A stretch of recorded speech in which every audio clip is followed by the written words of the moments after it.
Today, we are diving into a really fascinating article that looks at what's going on in Redding, California. It connects the dots between a tax measure that voters rejected and a brand new proposal to hike everyone's electric bills, so let's get into it. It all kicks off with this really simple, but let's be honest, pretty frustrating question that I'm sure a lot of people there are asking. You go to the polls, you cast your vote, you make your voice heard about a new tax. So why does it feel like you're going to end up paying it anyway, just through a different bill? To get what's going on, you've got to rewind a little bit to a recent election. There was this thing called Measure A, a proposal to raise the sales tax by 1%. Well, the voters of Redding spoke, and they spoke loud and clear. A whopping 64% said, no thanks.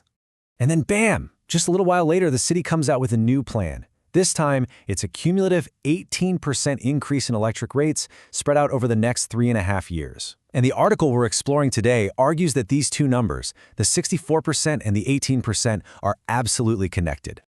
All right, so let's dig into the first piece of this puzzle, the city's money troubles and how the public pushed back at the ballot box.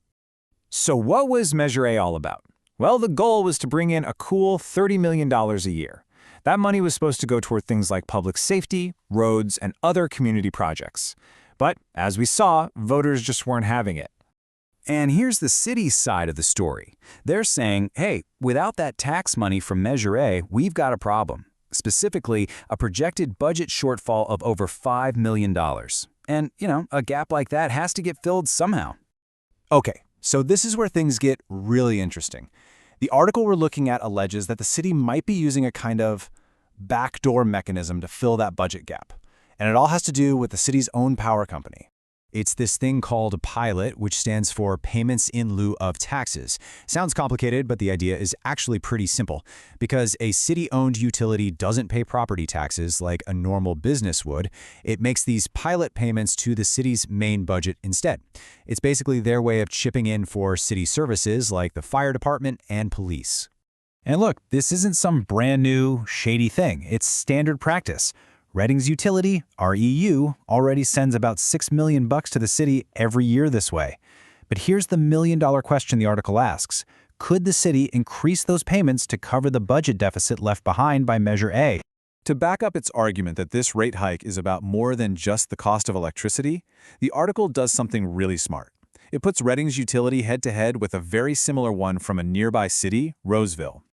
So in one corner, you've got Redding Electric Utility, or REU, and in the other, Roseville Electric. The reason this comparison works so well is that they're super similar. Both are owned by their cities, both operate in Northern California, and they both face pretty much the same market conditions. It's a real apples-to-apples comparison. All right, here's the big table, with all the numbers for fiscal year 2024 according to the article. Now, don't worry about memorizing it all. We're going to zoom in on the key differences that the author believes point to a big problem at Redding's utility. First up, staffing. This one is pretty wild. Look at this. Redding's utility has 4.42 employees for every 1,000 customers. Now, compare that to Roseville, just 2.62. I mean, that is a huge gap. The article suggests this is a major sign of overstaffing. And guess what? All those extra people seem to cost a lot more money. The article points out that Redding's cost per customer for just running the place, operations and maintenance, is almost $500 higher than Roseville's. That's not small change when you multiply it by thousands of customers. So what's the bottom line here? Well, even though Roseville serves more people, their leaner operation is actually making almost twice the money as Redding's utility. The argument being made is pretty clear. If Redding were run more efficiently, maybe this big rate hike wouldn't even be on the table. So, you've got the data, you've got the failed vote. How does it all connect? This is where the article brings it all home with a pretty serious accusation. The author really zeroes in on the why behind that no vote.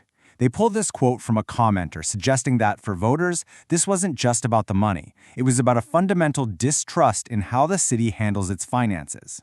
And that right there is the heart of the whole argument. The article is basically saying this 18% rate hike isn't just about the rising price of power. Nope, it's a strategic move to pump up the utility's profits so they can then transfer more money using those pilot payments to plug that $5 million hole in the city budget, all without ever having to ask the voters again. And this isn't just some theory from an outsider. The article points to a real voice from inside the city government, Councilmember Tanessa Audette. She apparently argued against the rate hike, calling out what she saw as unchecked overtime and a refusal to trim internal fat before asking residents to pay more. So, after all that, the article really leaves you with one big, nagging question. When you look at your utility bill, especially from a city-owned utility, are you just paying for the electricity you use? Or could you also be paying a tax in disguise? Everything we walked through today comes from this piece by Shasta Unfiltered, titled Exposed, Reading's Backdoor Tax Grab. Thanks so much for tuning in.